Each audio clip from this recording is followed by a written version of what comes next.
now it's time for the second round of chemo. So they changed him again. This round they did IVAC. They did the IVAC, which is what we talked about previously. The reason they did that is because he reacted so beautifully to the first round of R-CHOP. He didn't have any nausea. He like really was fine, other than like the passing out type of thing. But they kind of were like, meh.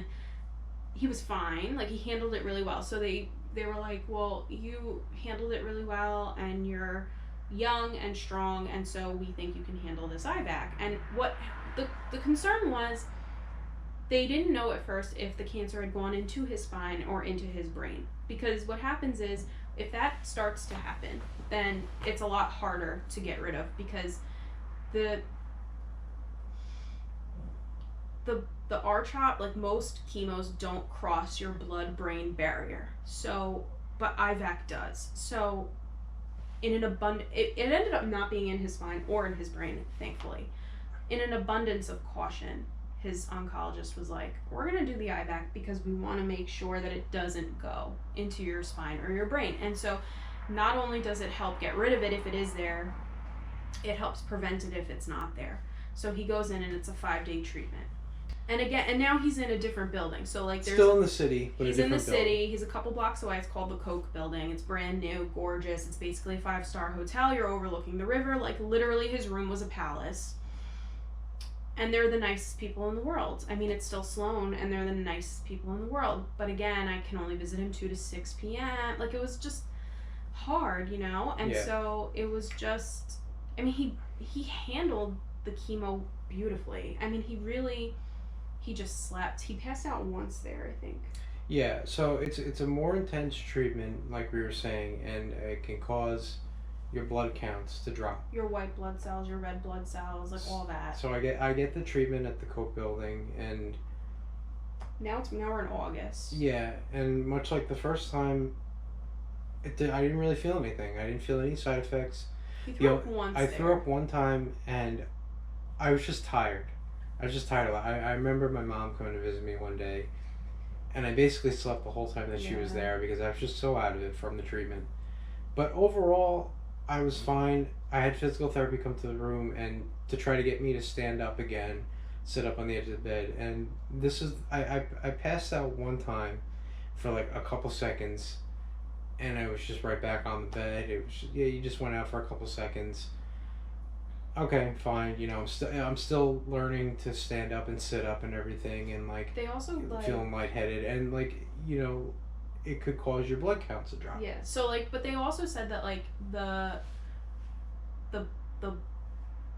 so he was on a blood pressure medication too, because the chemo makes your heart rate go up. So he was on metoprolol to like keep the blood pressure down. But then because he was passing out, they were like, oh, well, maybe like that's not good because it's too low. So then they started him on midodrine, which is to raise your blood pressure.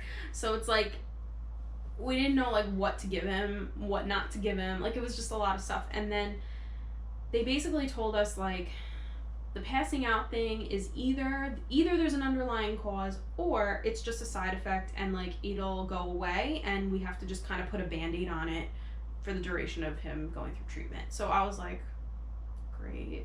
Like, you know, but like it kind of was, you know, there was nothing really more we could do about it. So we kind of just took it for what it was. And he I don't know. And we tried to get an orthopedist to look at his leg again to see what was going on. And it was just really hard inpatient to do a lot of stuff.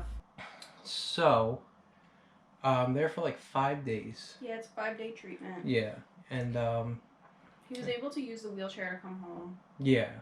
So I would do the sliding board to the wheelchair, and this time brought my car. Yeah. So I was able to get from the wheelchair into the car, and then we come home. So then that weekend is your birthday. Yep, that Sunday. And I was really happy to be coming home when I did because I was worried that I was going to miss your birthday. But I was able to be home for your birthday and all that stuff. And then the Sunday, the night of your birthday, I was not feeling too great. Yeah, he had thrown up like maybe one time. You came home on like a Thursday. So he came home Thursday And like Friday and Saturday and Sunday, he felt kind of crappy. Like he threw up. And I was feeling. He was I just remember like just feeling tired. off. I was very tired. I was He very was nauseous. very pale. Yeah. So the next day, he had blood work. So like when you get IVAC, his oncologist was like, you need to like get blood work like twice a week, and we were like, oh, okay, great. But so he went for his blood work, and like on their portal, like I can see everything. So I didn't take him that day. His dad did. My dad took me, and specifically that day there was a very, very long wait to get blood done. And I remember because I was still battling with being able to sit up and not pass out. It was really scary. So we ended up waiting for me to get blood for about an hour. And you know, I remember just sitting there trying not to pass out, putting my head down, this and that. And one of the people that we met in the lobby, she was an older woman. Her name was Barbara. I remember this because it's my mom's name. And she didn't really get what I was doing, but she could tell that I was struggling with whatever I was dealing with. And I remember her telling me, like, we're fighters, we're warriors, this and that, and stay strong and this and that. And I feel bad in hindsight because at the time it was just noise, and I was just like, I'm just trying not to pass out. I'm just trying not to pass out. Yeah. But like it was appreciated because like I know like your dad was there with you, and he was like listening to that, and it made him feel good to like know, like it was just there's like a sense of like community that kind of just like develops when you go through this. Oh, totally. Everybody's going through it in a different way. Yeah. But you're all going through it, and even like family members, like for me specifically, like being the wife of someone who was going through it, like we live with my parents, and like everybody knows and loves and cares about him, but like nobody has had their spouse go through it, and there's just a disconnect there. I had no one who I could talk to, who I could say, just talk about the spousey things. Like, there was, like, they understood, but they didn't, because it wasn't them going through it. They didn't have to watch their spouse go through it. And I think that that's a really difficult thing for people. So, like... Unfortunately, learning about it is not the same as experiencing it. Yeah. It may sound like, oh, you'll never know. And I don't mean for it to come across that way. It's just not, it's just completely different when it hits you, Yeah. It's just one of those things like people talk about, like when you have kids. Yeah. It's just one of those things like, that happens. You don't get it because you're not a parent. It's like, you're right, I don't, because I'm not a parent. And like, you'll never know, hopefully, what we went through as a couple. Yeah. Because you didn't go through it. So it's like, it's hard, and it's like difficult to explain that to people, especially when people are trying to, be there for you, and you're like, you don't want to make people feel bad because they're trying their best, but at the same time, it's like, it's just not enough. Like, it's just, nothing can replace that. Nothing can make that better. But so anyway, so he went for the blood work, and then I'm looking at it on the portal. Yeah. And I knew... Oh, and my mom was with you, too. Yeah. Because she was in the car. So, I could see it on the portal, and I knew from his blood counts, his white blood cell count was 0.01.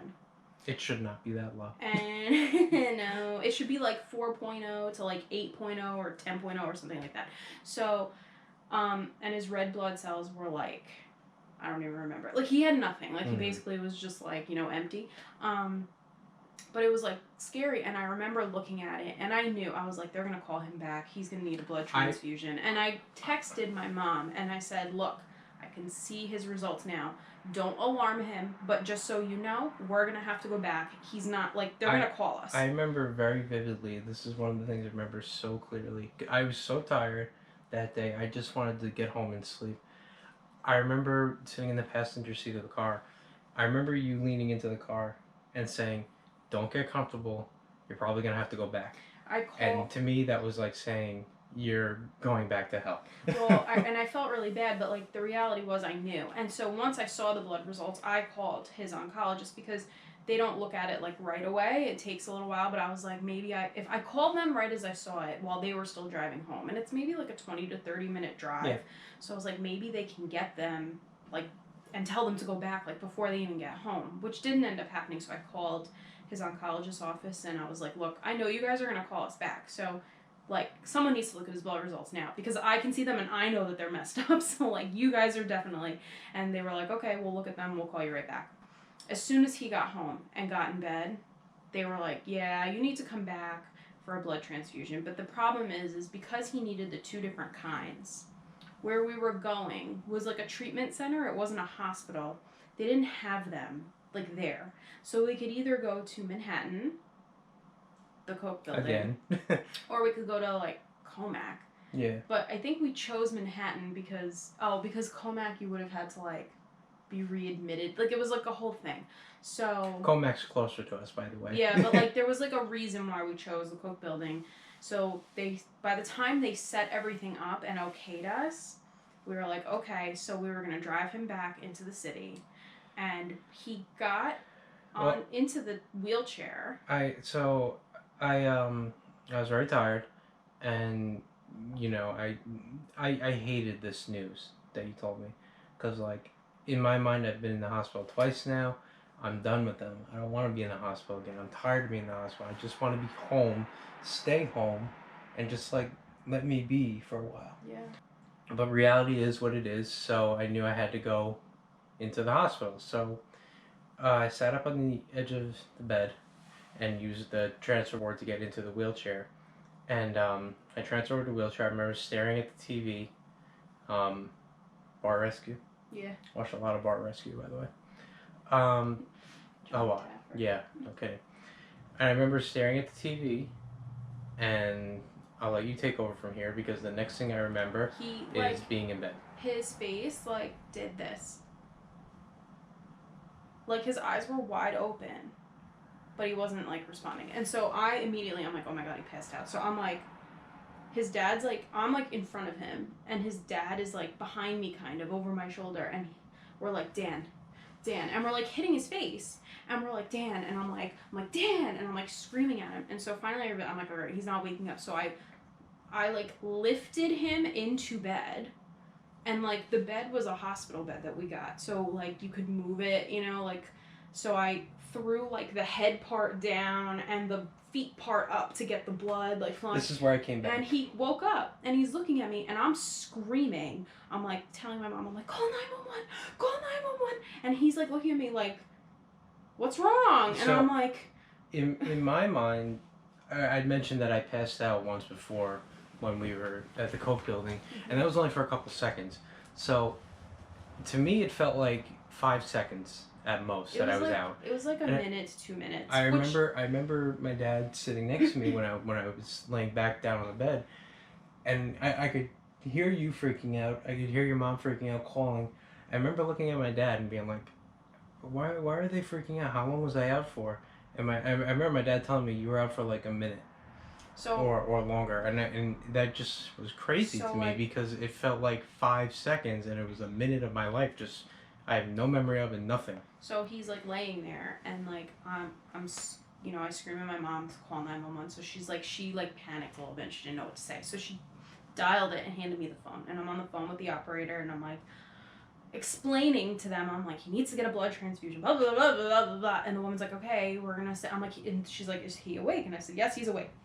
She said, okay, we're gonna send someone to the house. They were there in like 2 minutes. Like the police officers got there first with an EMT, and so like they came in and they're like, what's going on? So I explained everything to them and they're like, okay. So the EMT came in, they took his vitals were fine, like he was fine, and they were like, look. And I called his oncologist office and I explained what happened, and they're like, well, he needs the blood transfusion, but they're not going to take him outpatient because he passed out, so he's going to need to go to a hospital and be admitted for the blood transfusion. So you could still go to Manhattan or you could go to a local hospital. So we were like, you know, the EMT, like the ambulance was like, your vitals are fine. We can either leave and you can drive yourself, or we can take you but we can't drive you to Manhattan. Like, they could drive us to a local Long Island hospital. So we were like, you know what? And like his dad and I, like, none of us felt comfortable like physically driving him. By now it's like 2 p.m. into Manhattan. Like, it was just like, no, like, what if you running the risk of me passing out again? Yeah, like, what if you pass out again? So we were like, okay, so his doctor, so we decided to take him to a local Long Island hospital that's affiliated with Sloan Kettering. He gets taken to the emergency room, and I'm in the ambulance with him, and they let me in to the emergency room for like to tell them what's going on, and I'm like, you need to call his oncologist, blah blah blah blah blah blah blah blah blah. The emergency room is packed, like packed, and again, height of COVID. It's August. It's the middle of August, and we're like freaking out, and we're like. I'm like, oh my god. I'm like, he has no immunity right now. He has no blood cells. He has like nothing. If he catches COVID, he will die. Like, he will. If he catches anything, he will literally die right now. So they didn't let me stay in the emergency room. They put him in this like curtained off area because everybody's separated by curtains. Yeah, they had no rooms. So like he's in a curtain area, and they threw me out, and they were like, we got it, goodbye, and Yeah. And I walked out. I'm sorry, go. I walked out, and like my father-in-law was standing there because my parents were like not there yet, and he was just like seeing him being in the waiting room was just like one of the most comforting things I've ever seen, and like I just like fell into him, and we both just like cried because we were both just so like scared. And there was nothing we could do, right? So like we didn't know what to do. So then we waited, and my parents showed up, and you know, like we were all talking and trying to decide what to do, but he wasn't admitted.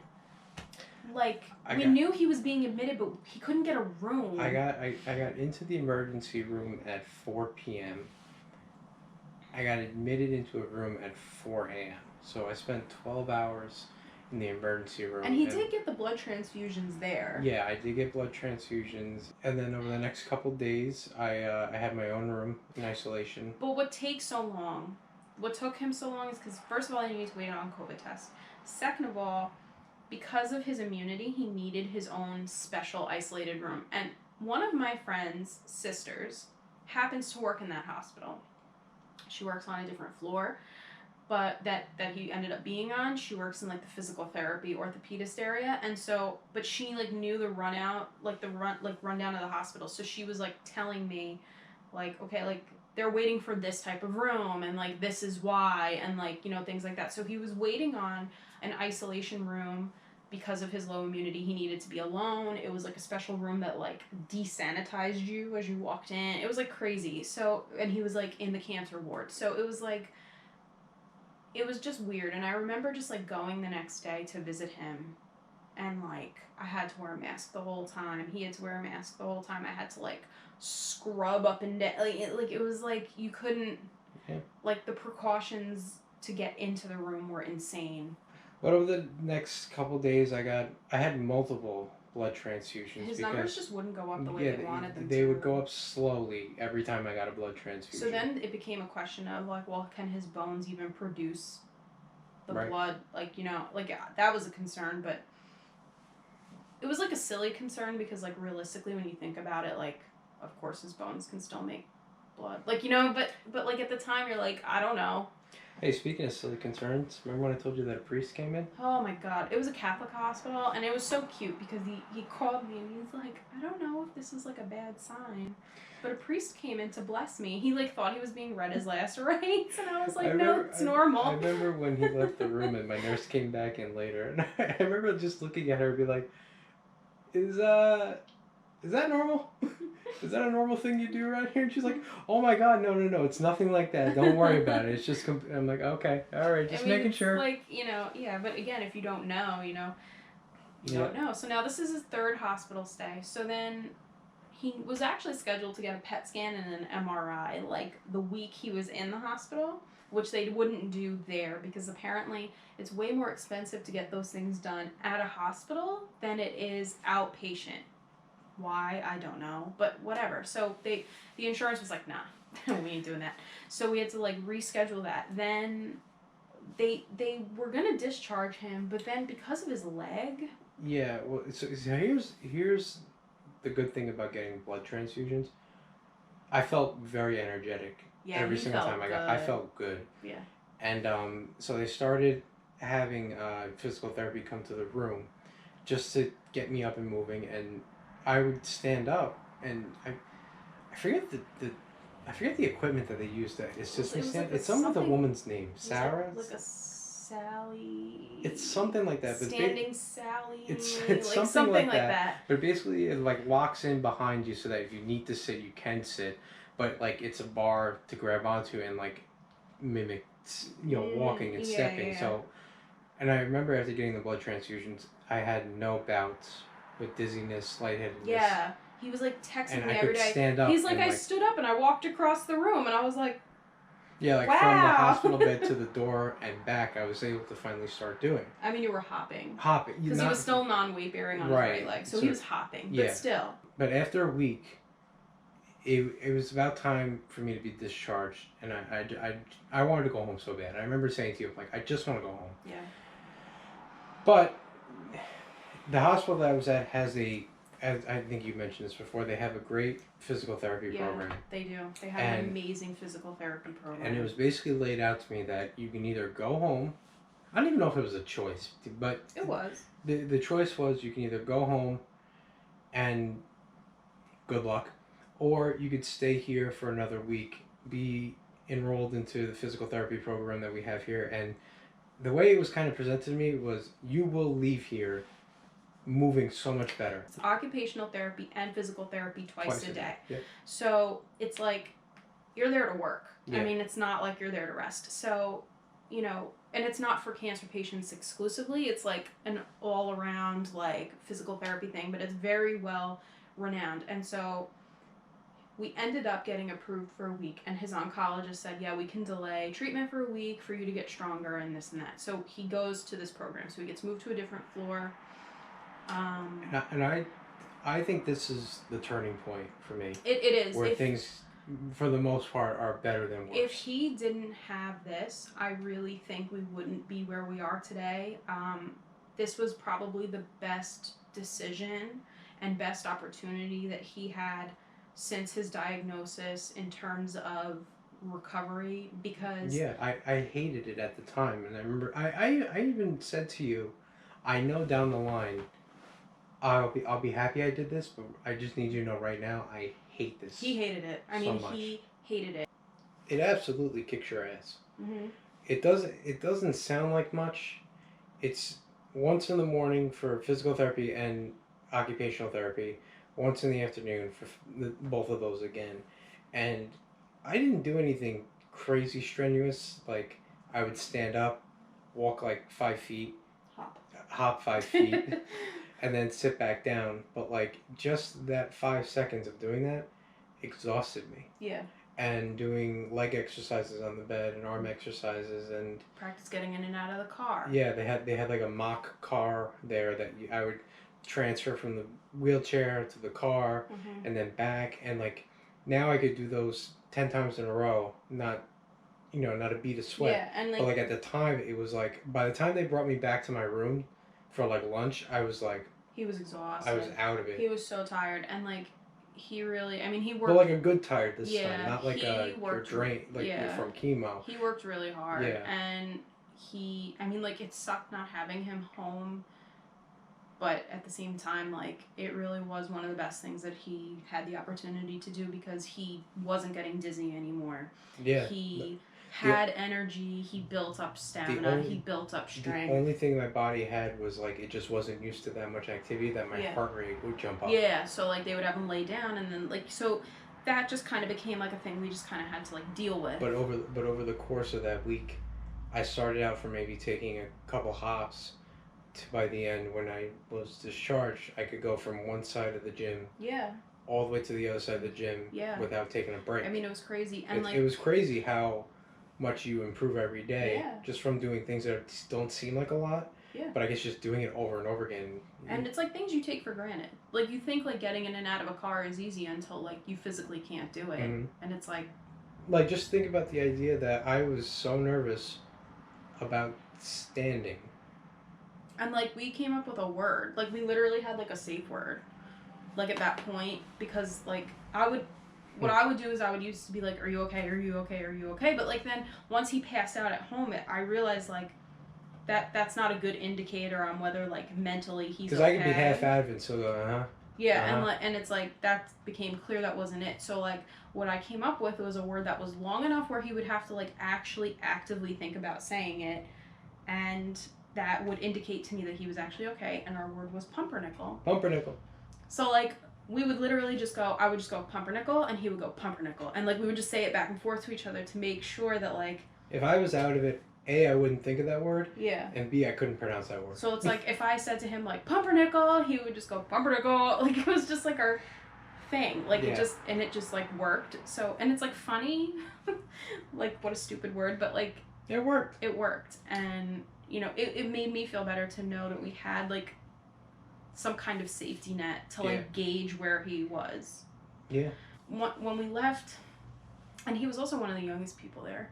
Oh, and, easily. By at least 20 years. He would like, every time I saw him, like he would call me or whatever, and he would be like, oh, like I was in the gym and I was doing all this stuff, and like these other people like were doing puzzles and things like that. And it was like clearly those people had like issues cognitively. So it was like, he was like, I wish motor skills. Yeah, and he was like, I wish I could do puzzles. And I'm like, you should be happy that you don't have to do puzzles. Like, come on.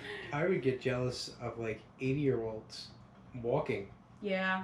Like, and I would just sit there and I'd be like, man, and I'm here barely hopping or laying down in the bed. Yeah, but you know what? Like, we knew that he would get back to himself, but that really was a turning point. And when he came home, the nurse that helped him into the car, I turned to, because we were talking a little bit, and I turned to him and this is like the thing I started to do too. Every time we left the hospital, I would say, thank you so much for everything you did. I hope I never have to see you again. And like that just became like a thing, because I don't ever want to have to see you again, because that means that I'm back here. I haven't been lightheaded. I haven't passed out once since I've gotten home from, in August. Yeah, and he started physical therapy also like at home again, which was really awesome. And they sent me home from physical therapy with exercises to do. Yeah. So he just got better and better, and So then he ended up getting the PET scan and the MRI. And the results were like amazing, because his doctor showed us we had never seen the original one. We didn't know what the PET scan looked like, but basically a PET scan, like the cancer cells will metabolize sugar cells faster than a healthy cell will. So the way that they use it is like they give you this drink, and it like and like a contrast, and it like gets into your cells. And so when it like once the sugar cells are metabolized, it lights up based on the imaging. So like you can't exercise or eat like 24 hours before, because like that can kind of give you like a false positive. So he ended up getting this PET scan, and his doctor showed us like a side by side, and like black is like what you're looking for, like to indicate like disease or like activity. His first one, his entire body was completely black. Like black as this shirt, completely. You couldn't see any outlines of organs. You couldn't, like, nothing. Like it literally just was like a silhouette of his body, which implied the disease was everywhere. Just to give you like a scope of like where disease was, it was everywhere. Everywhere. The second one, it was like all gone. Like all gone, except for like some bone marrow like activity like in some spots. But just like, and his oncologist, his doctor was just like, this is amazing. He was like, that now like it can bounce back, like don't be surprised, but like, that's really good. So we knew treatment was working, which was like amazing, and it was only halfway through. So the PET scan was nice because you feel like things are going well, but it's nice to point to something and say like, here's the visual evidence that things are getting better. Yeah. Because not just like how I feel. Because like I started asking him like, well, how do you feel? And he would be like, I feel fine. And I'm like, well, how did you feel before when you were riddled with cancer? And he's like, I felt fine. I'm like, how did you feel going through chemo? fine. Like, I know that, like, he can explain it better, but from what I gathered, there is no, like, feeling of cancer that you would, like, have. I just had a feeling of the things that we talked about, like the back pains and the night sweats and like low grade fevers, which like were in relation to the cancer. But I don't know, maybe it's just me, but there's no cancer feeling in your body. And I might not even be a good example to go by, because maybe there are people who, when there are all different types of cancers on top of that, but like it's different for everybody else. Yeah. Like a lot of people will tell you that like going through chemo is like the hardest thing that they've done, and I believe it. I was just fortunate where like I would get chemo and I was fine. He just was tired for like... That's it. Just tired. Like the day he got it, he was tired. The next day he was tired, and maybe a little bit the day after. But I had no like, oh, I feel weird. He, I don't feel right. I didn't have that. He only got nauseous from the IVAC. Which they basically told us you're going to. Yeah, like there really was nothing. The IVAC was the hardest one he went through. Yeah. After that, all the chemos were pretty... Now with my third chemo treatment, because nothing can ever go easy, I got it late at night, and... Oh. He didn't have a port. I'll just start that. He did not have a port at this point. So they were just giving me chemo through an IV in the vein. So each treatment is over a course of like 2-3 hours. No, it was longer. It's like 4 hours. So I'm at the cancer center getting my third round of treatment, and they got an IV set up in my left arm, and because it makes you tired, I rested my head and I fell asleep with the IV in this arm, and they also gave me a call bell just in case you need anything. No, it was for when the treatment was done. They like give it to you. Yeah. Because like when the thing goes off, like they're not in there with you, so it's like you press the call bell so they could like get him out of there because it was late. Well, so it was like 8 o'clock. Yeah, so while I was like out of it and sleeping, the call bell, the wire it fell and it pulled on my IV and pulled it out of my vein, still in my body though. Now at this point, I'm not getting the actual chemo. He's getting, it was in the fluid portion. He's getting, all of it's fluid. But like he's getting R, which is the R in R-CHOP. It's rituximab. And I mentioned that earlier, how that's the highly reactive one. So at this point, because he's gotten it twice before, he can get it over the course of an hour and a half and not like the 3 hours they do in the beginning. So, but they gave that to him last. Now, that's not an actual chemo drug. It's just like an immunosuppressant kind of drug. So what it does is like, that's why they give you the Benadryl, which made him tired, and then they give you the Tylenol, and they do that as a preventive measure so that you don't have like an allergic reaction, because lots of people do. Now, because it's highly reactive, when it came out, his arm swelled up. It was like tight and just like a ball here. And I remember looking at it and being like, oh boy.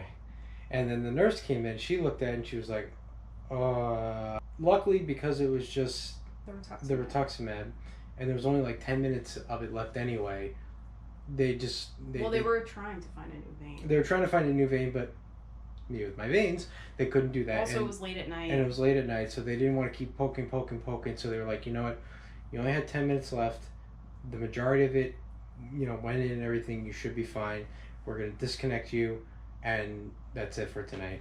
And we're highly going to recommend you get a port. Yeah, and so that we never have to run into this situation again. And he didn't want a port. Like, he was very against it. And okay. So at this point, just for reference, I can't go in when he's getting treatments. I'm not allowed, just like at the hospital, you have limited visitation.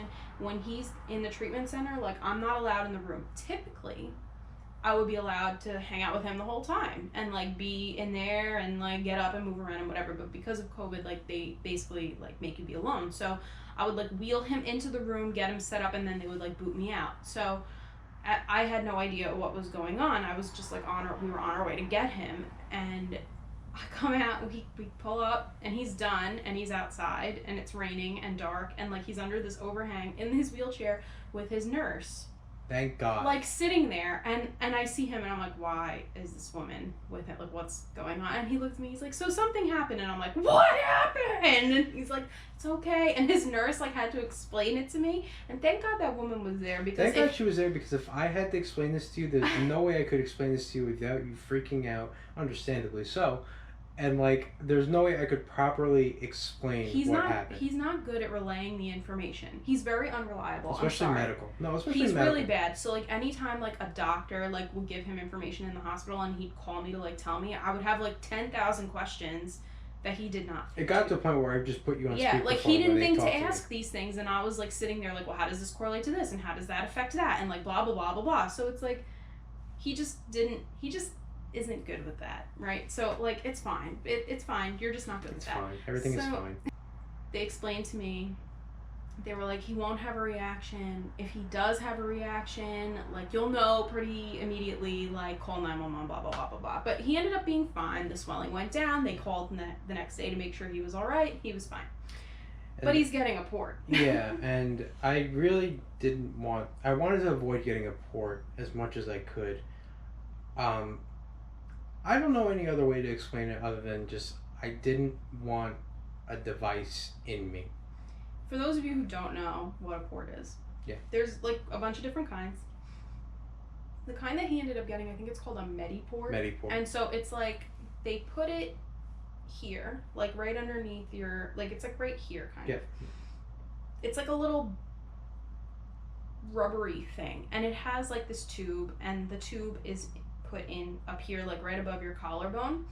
So basically what happens is there's like a rubber stopper in this thing, and like when they go to inject you with anything or take blood, they like poke in here with the needle, and then it goes into you through this like tube thing that's like attached to a vein up here. So like theoretically they can never like miss your vein because they're not going into a vein.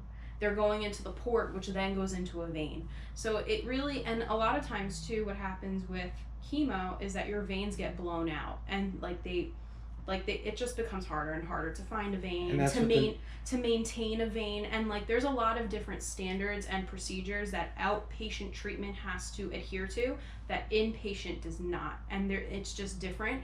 So outpatient is a lot harder. For example, when they take blood or give you an IV, they have to start at the lowest point because they can't start up here and then go down here. Like if this doesn't work, they can go down here. It doesn't work that way. You have to go from the bottom up. So like they could like start at your fingers, then go to your wrist, then go to your here. And like once they get to like here, like that's it. Like then they do the other arm. Another arm. So it's like once you run out of like veins, and like with the chemo, it's so much more important because taking blood takes 30 seconds. But when you're trying to establish a vein to use for an injection over the course of hours, you really need to make sure that the vein is going to hold that IV.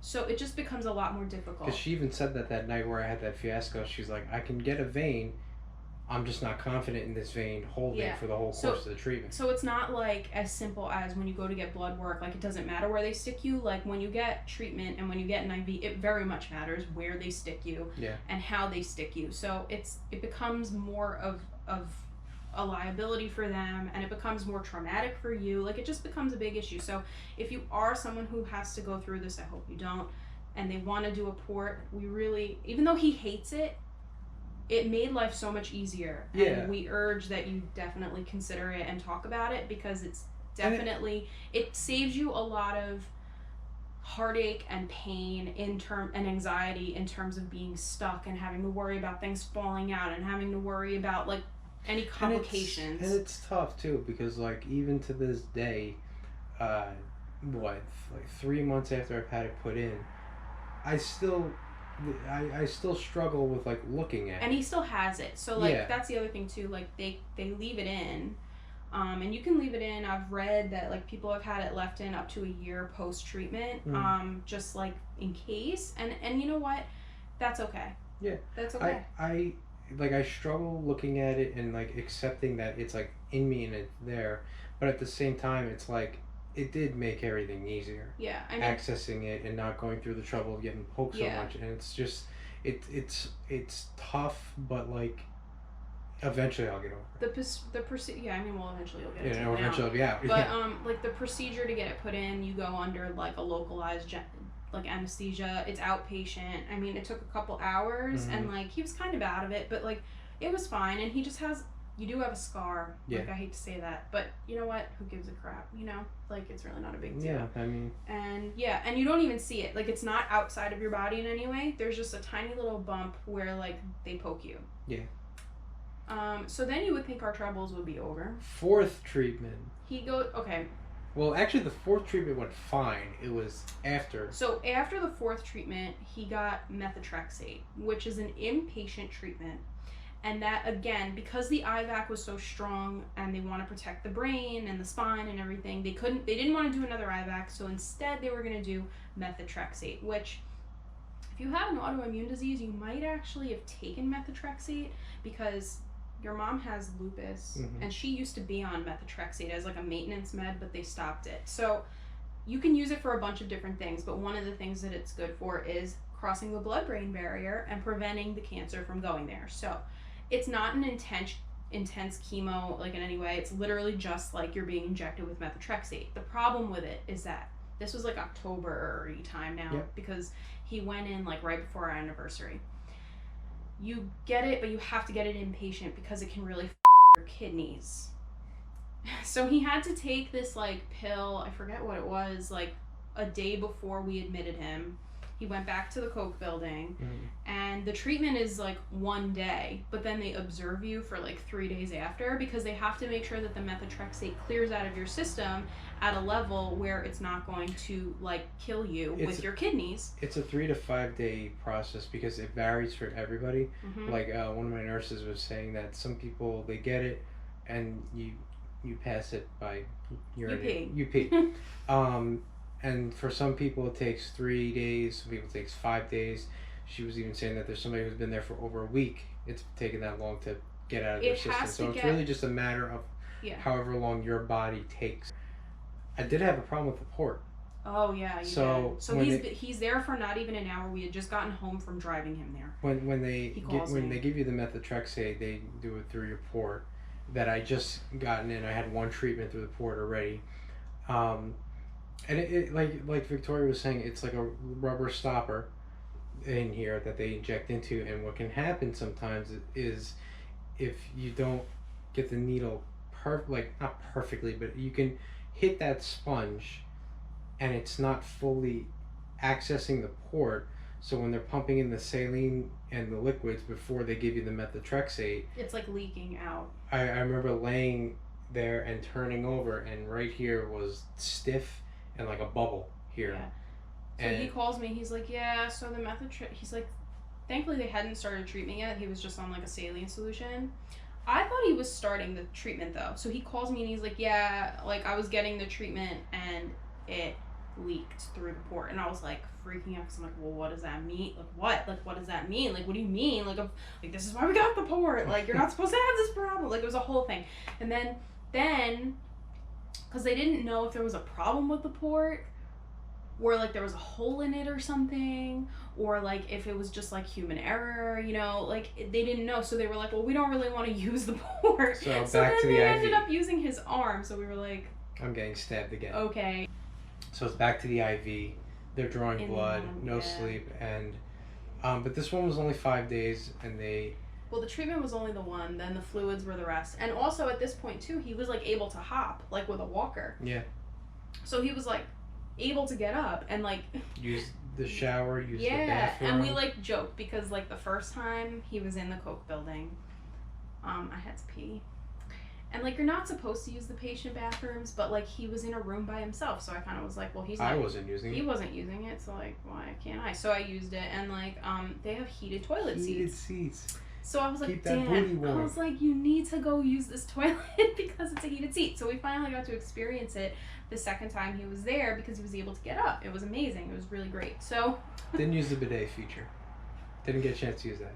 I mean, you probably had a chance. You just chose not to use it. I didn't want to risk it. I was already doing too much. Okay. I'm not ready for that. Okay. But then, so he comes home and everything's fine. His liver, and so then we go. I came home on our anniversary, which I was very happy Yeah, he about. was very happy. So we come home and 3 weeks, and he has his next chemo, which is an outpatient R-CHOP. We go, we get blood work, and we're sitting in the waiting room. So you get blood work, then you go upstairs for treatment, and I'm allowed to like sit with him and wait. So I'm like sitting, and I'm looking at his blood work, and I'm like, they ain't giving you chemo today. They ain't giving you chemo. So like we're sitting there, and I know that they're not giving us chemo, and also they're taking 9,000 years to call us, which never happens. So I'm like sitting there, and then finally they come out, and they're like, so your liver enzymes are too high. We're not gonna give you the whole thing. We have to like delay it a week. But they gave him the rituximab, so he was able to go in. They let me stay because it was like an hour and a half maybe. So I was just like sitting there. And then we came home, and then, so the whole next week, so now his treatment's delayed again. So now we're sitting there the whole week, like, hoping that the liver enzymes, like, go down enough for treatment to not be delayed again, because we had it kind of mapped out at that point, like, with 6, like, he would be done, like, right before Thanksgiving. So we were, like, hoping, we were like, please, like, let him be done. Like, it's been a long journey. And journey. I had set the goal in my head. Christmas is when I want to be done. Yeah. And the other thing too, at this point, I don't remember like when exactly this happened, but like we got an appointment with the orthopedist remember? And it was right and they around gave this him time, yeah. they gave him crutches, so he was able to start using crutches instead of the walker for hopping. Then he started physical therapy there. At the same center that I was getting treatment. So instead of at home, he was getting physical therapy there, and they started him, and like they were really impressed. He got x-rays done. So like the bone is not going to probably ever like heal 100% and go back to like where it was, but it's so much improved that like they were like, yeah, you don't need the surgery. No surgery. Yep. Yeah. So they were like, we'll revisit, but you probably don't need surgery, and you can start learning how to walk again. So we were like, yay! They started me on the crutches, and the crutches were basically first tippy toe. Actually, first it was hop. Hopping with the crutches? Yeah, and then the next physical therapy appointment was tippy toe only. Like, kind of going like this with your toes. Basically, every 2 weeks or so, they were adding more weight onto it, to the point where I went from tippy toe to, okay, now you can put your whole foot down. Yeah. And you can kind of mimic the motion of walking with the crutches. Yeah. Around this time, and this is where I posted on Twitter. It ended up in one of the videos where I started going up and down the stairs again, which that was I a have really not big deal. Done at this point since May. At this point, he had not been physically upstairs since like June. Yeah. June or July, late June, Definitely early July. June. Yeah. He had not been physically upstairs in our home, so I've been like sleeping, and this is another thing that's kind of like off topic, but like something I wanted to address. Sleeping alone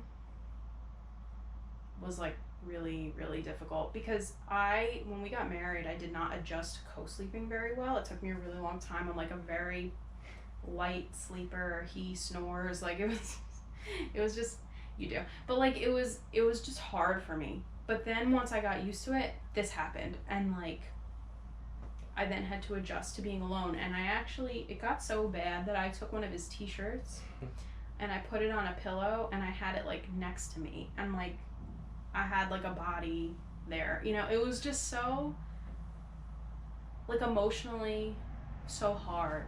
Yeah. To like to go through this and be alone, and then now he can go up the stairs, and it was such a big thing. The funny thing is that like I with all this like walking and everything again, I remember thinking like, oh my god, this is gonna be really hard to get used to, and then I started going up the stairs, and it was like, oh, this ain't that bad. It's actually pretty easy. Yeah. And then being able to go upstairs led to me being able to sleep in my own bed again. It was literally like the next day. He was like, I'm not sleeping in this bed anymore. Like yeah, so 6 months later, the last time I was in bed, I was writhing in pain from how bad my back was, and 6 months later, I'm finally back sleeping in the bed. They moved me off the crutches to a cane. I used the cane for like one physical therapy session, and then by the next physical therapy, walking felt so natural that I wasn't even really using and they the cane. told him too. It was funny because they like told him like, yeah, you can use a cane, and they were like, we don't really think you'll use it that long, probably like a week. By the next one, they were like, okay, which was the last one. They were like, okay, you can move around the house, no cane. Basically, short distance, go crazy, don't use the cane, walk like normal. Long distance, have the cane with you just in case you need it. Yeah. And it's also around this point where the final treatment. Yeah. My last treatment, and I remember. It was November 12th. Yeah, November 12th, and I remember. I remember getting my last treatment, and it was like weird because it's almost like this feeling of, well, now what do I do?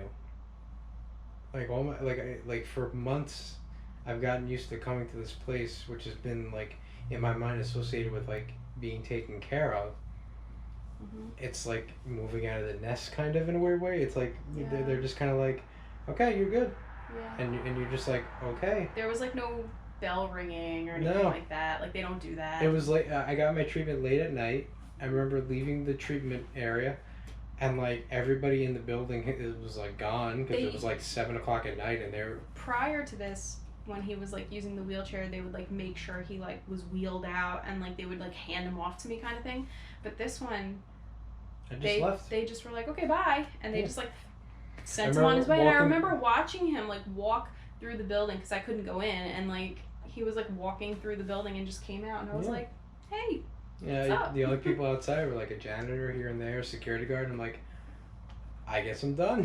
Like a week later, Victoria is still monitoring my vitals, my blood pressure, my temperature, and this and that. So, in her normal checking of my temperature, the first time I think it was 99.8.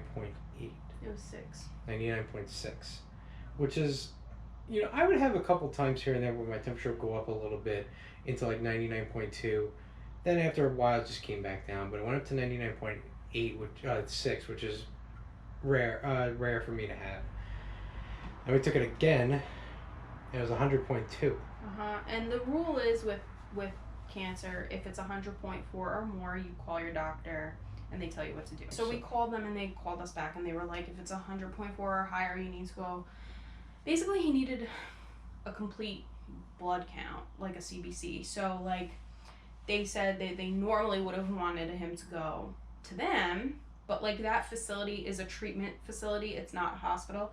So like it was late at night and they were closed, so like we couldn't go there. So our only option was to go to like a walk-in clinic, but they don't really do blood work like that, or an emergency room. So we ended up in an emergency room because Hospital number 4. So we went to a different hospital because it's more affiliated with Sloan than the other one was.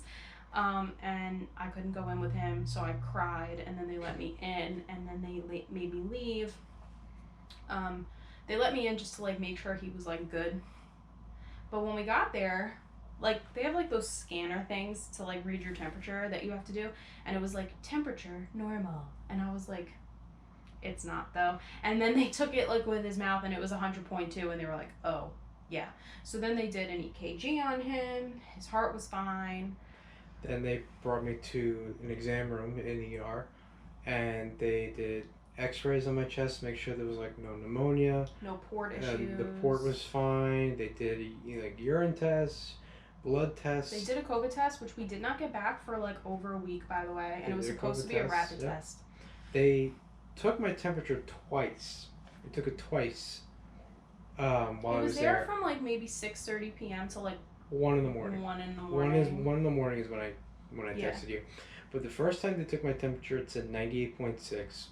They took it a little later, it said 98.7. So they were like, okay, we're going to send you home. Because there was nothing really there. Like, the blood work wasn't going to... X-rays came back good. The blood work came back good. Well, no.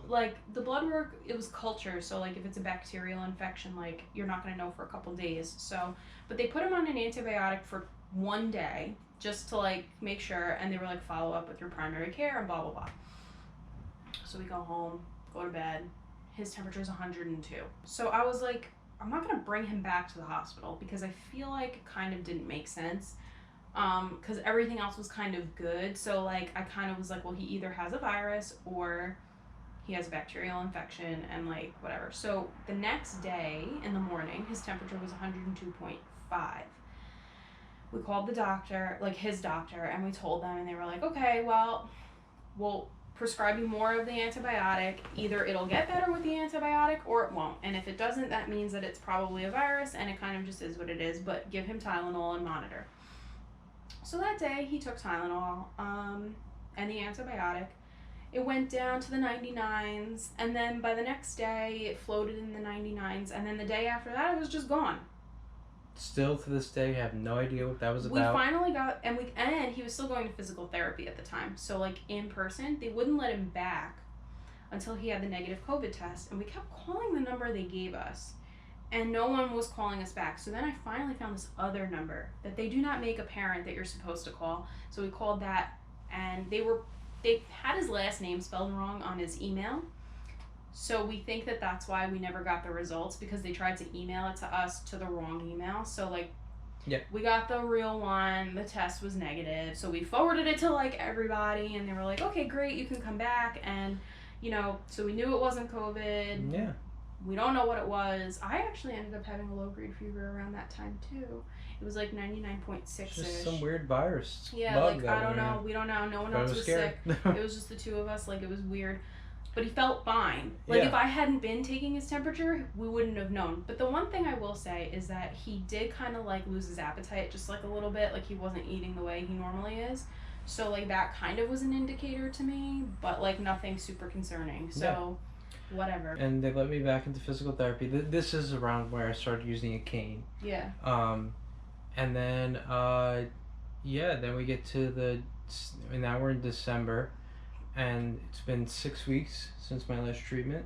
Yep. Or right around there, and they scheduled my follow-up PET scan and MRI to see if it's still in my body, what's there, and what If the it deal. came back. If it came back.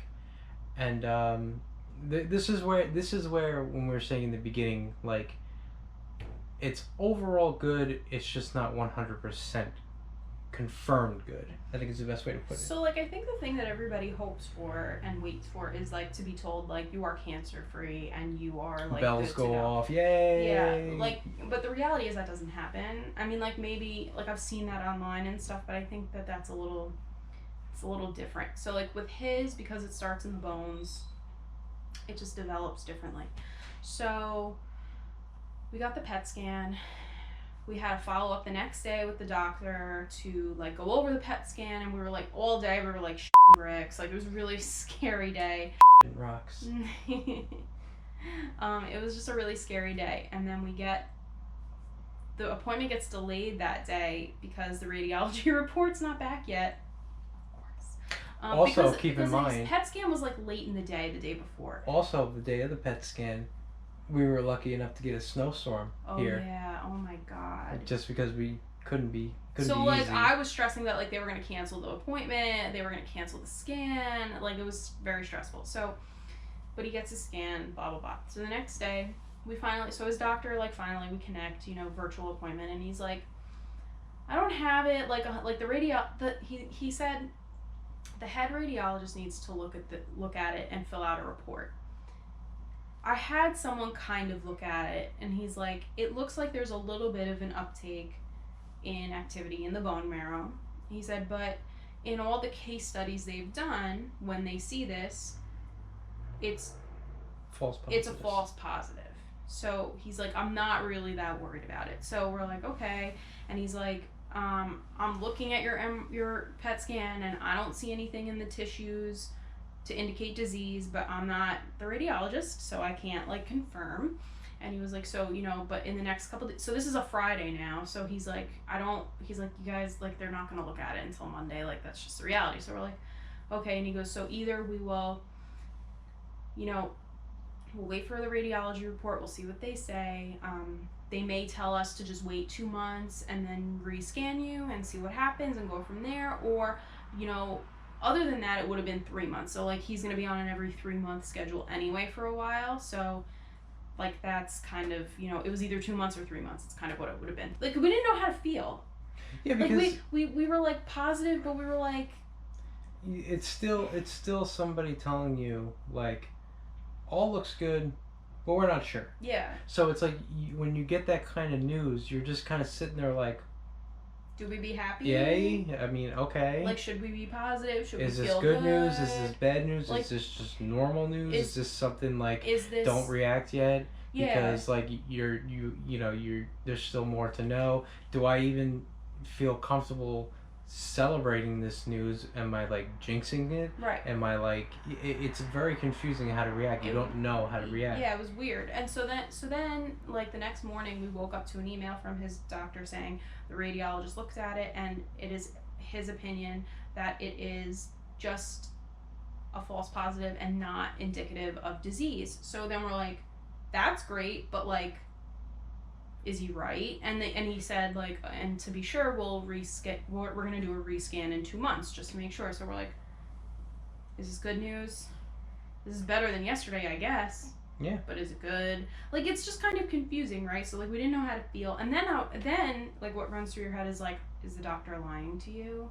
Are they just not telling you? Are they telling you that everything's fine even though they know it's not fine, and they know you're gonna die? This is something I wanted to bring up at some point and didn't get to it now, but like that's a fear that I had, and I remember discussing it with you because like I remember having this fear that like everybody keeps telling me like you're doing really well, you're doing great, and like I feel great, but like in the back of my head I always had this worry like, are people being nice to me and not giving me the real deal because they don't want to bring my spirits down, they don't want me to like stop fighting or whatever, and like do I have this false sense of positivity when in reality I don't know the real deal, and like it's not going well, but we don't have the heart to tell you almost. So like the thing that I told him when he told me that, because it like really made me upset, was that I would never do that to him. I would never do that to anybody because I feel like everybody has a right to know what's going on with their own body, with their own health.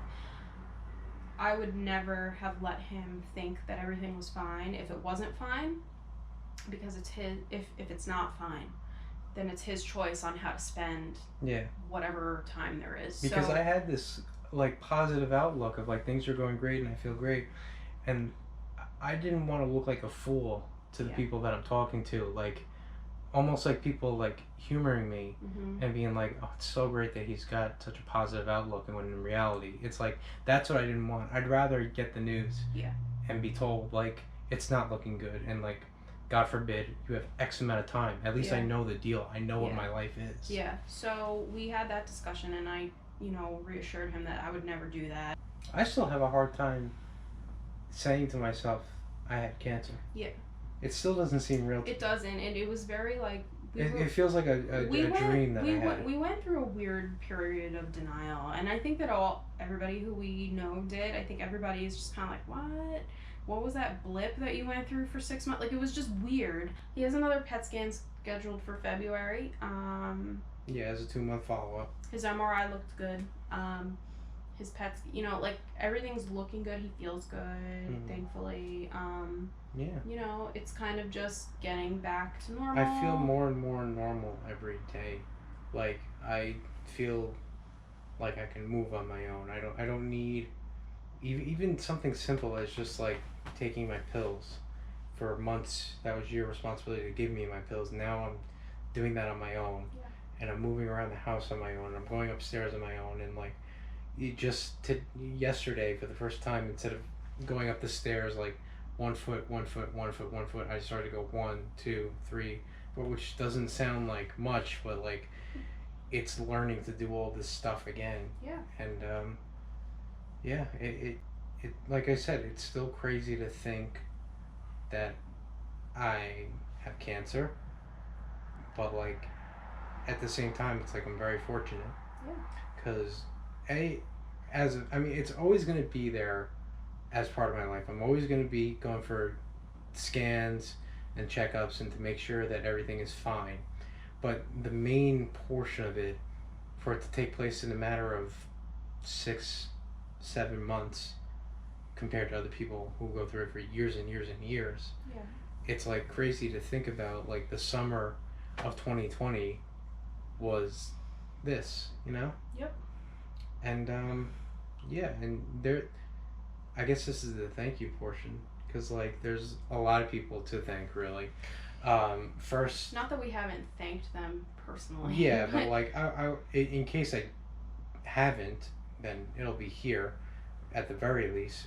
First is obviously Memorial Sloan Kettering, and the my doctor and the nurses and like they saved my life. Yeah.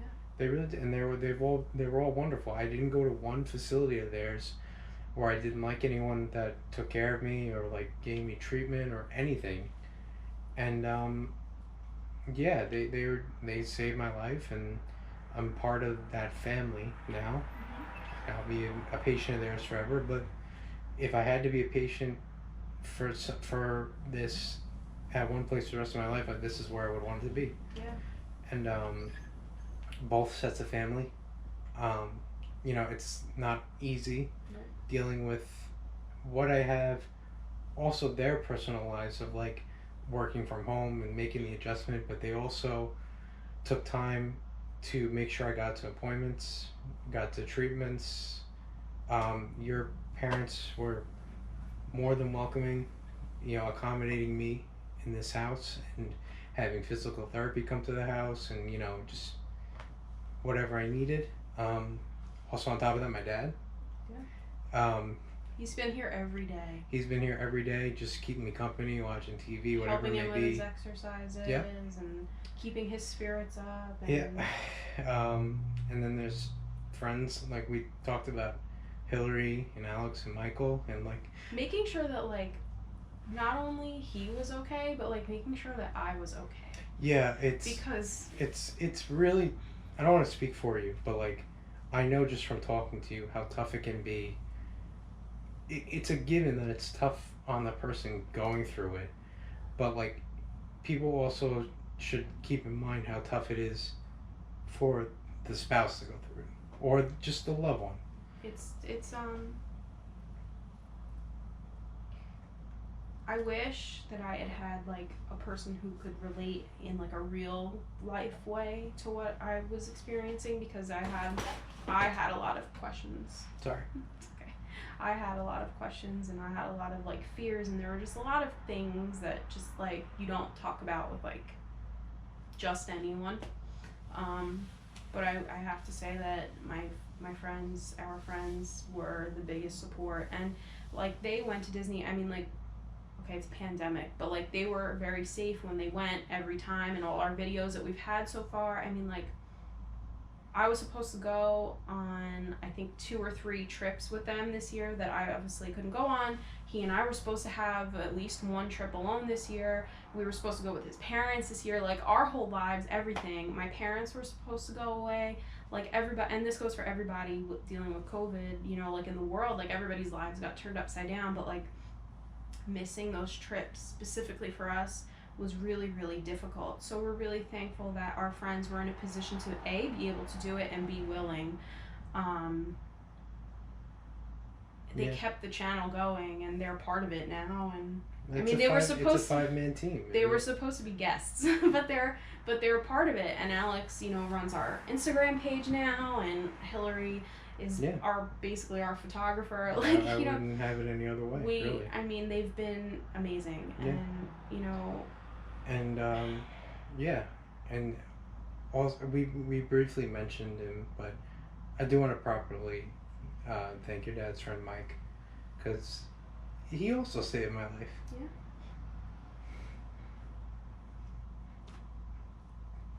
Just by making that calls. Because it's very possible that I wouldn't have made it to the when I was supposed to go. Yeah. And I could be dead. Yeah. And I don't mean to exaggerate, but like, it was really that bad. I could be dead now. It was really that bad. Yeah. So thank you. It was and thank you to my job.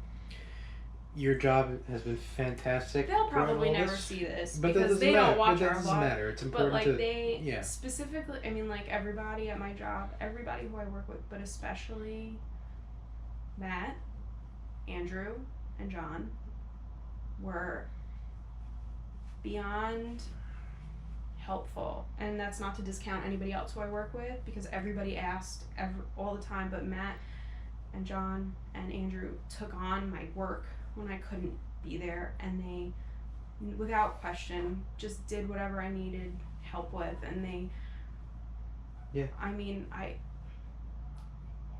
couldn't. They've never met me, but like, I definitely feel like they had my best interest in mind. They did. They constantly asking, constantly sending things and taking over things that I couldn't get done, and they saw that I was up at 3 o'clock in the morning emailing, and they'd be like, go to bed. Like anything that I needed, I didn't even really have to ask. It just kind of happened, and I'm very fortunate in that arena, and it doesn't go unnoticed, and it doesn't go unappreciated. So we have a lot of people to thank, and I want to thank on Discord. I'm part of the Disney Discord, which I will link in this video. They're a bunch of internet strangers, but like they're really. I guess they're crying again, but I've only met a handful of them. But I really consider them friends. You haven't met any of them? I haven't met any of them, and I have to say, when he first joined said Discord, I was very like, what the hell is this? And I just like really was very like uneasy about it, but it's been like a few years. He's been like part of this community, and the outpouring of like I feel like I know some of them through him, and like, and just they lovingly call me Mrs. Ferd. I love them, all these people, because I know that for him, right now, they made his everyday so much easier, and I don't have any words to say how much I appreciate what you guys did for him. Completely unnecessary things, extending me stuff, which is totally unnecessary. Yeah, like, why? Thank you, but thank you, really. Yeah, so I really do love them. And thanks to I don't know if you were done. Yeah, go on. Okay. All of our viewers. Yeah. All 60 of you. That we know. Yeah. But yeah, like, we do this because we enjoy it, and we do it because it's fun, and we're glad that like more people, like our friends Hillary, Alex, and Michael, can be part of it, and we like to share our lives with you, and we like to. I've always said that if every video we do is only watched by 10 people and they're our family, that's fine. I don't care, because I love doing it. Yeah, we love. It's fun. We love doing it because it's fun, and we really appreciate you guys like being on the journey with us, and appreciating and liking all of our stuff, and just being. And if you're not yet, get on now, because it's about to get really good. Yeah. And I want to thank one more person. I have to thank you. No, I really do. I really couldn't have done any of this without you. And just the simple things like talking to doctors because I couldn't, taking notes, and because I couldn't, and just always being there. And constantly checking on me and make sure I'm okay. And I don't know how to describe it. It's very hard to say, but like, I just really felt like we were close before, but now it's like I couldn't imagine anything else than you. And you really took care of me. You know, when you get married, and for better or worse, it didn't take long for you to get hit with the worst. But you just stepped in from day one. You did what you had to do. And I know it was tough on you. I know it was really tough on you. But you handled it so well. And I know you're still struggling to handle it. Just doing this. I didn't want to do this. But I know, but you've been fantastic the whole time. And I really couldn't have got through this without you. And I you know, we're not PDA people. Nope. We're not really huggy, kissy on any of these videos. Nope. That's just not. It's not like an act. That's just not how we are. Yep. But I love you. I love you so much, and I'm very, very thankful for you throughout this whole thing. I love you too, and I'm thankful that you're here. Yeah. I at one point didn't think I'd have a Christmas with him, so and I did. I beat my goal. I was all done by Christmas. Yeah. No more crying. Sappy over. Let's get It's been a long time. But let's get to what's to come. Yeah. So we're supposed to go to Disney in a week. Supposed to. Sorry. Why supposed to? Well, just you never know with COVID. You never know, but the plan is this week. First week of January. In 5 days from this recording, we will be back, hopefully, back in Disney World for the first time in close to a year. Yep. So if you see a man with a cane, it very well could be me. With a very loud shirt. Yeah. Oh my word. Oh, you're gonna see some good shirts coming up. So we have a January trip planned. We also have a February trip planned. We have a short February trip planned. That we'll leave that as that for now and take it as we go. Right before I got diagnosed with it and everything, we were discussing the idea of doing a podcast of some kind. I won't get too into it because there's still some things to do with it and something to leave in suspense with, I guess, but there's more coming in that realm. More with Hillary, more with Alex and Gelly, the whole crew. Yep. The whole peanut gallery. 2021 hopefully will be a big year for us. So we're excited about 2021, not just from a go to the parks and film, but from a let's see what this can turn into and let's try other things. Yep. So if you've been a loyal follower, yeah, stick with us. Yeah, you're able to say I was with them before Dan got diagnosed. You can be the hipster. Yeah, exactly. Oh, and one more thing. Hope everybody had a fantastic Christmas. Or Hanukkah if you celebrate. Kwanzaa, Festivus, whatever it is that you celebrate in your home. We celebrated Festivus. It was... We couldn't really do the full feats of strength or airing of grievances.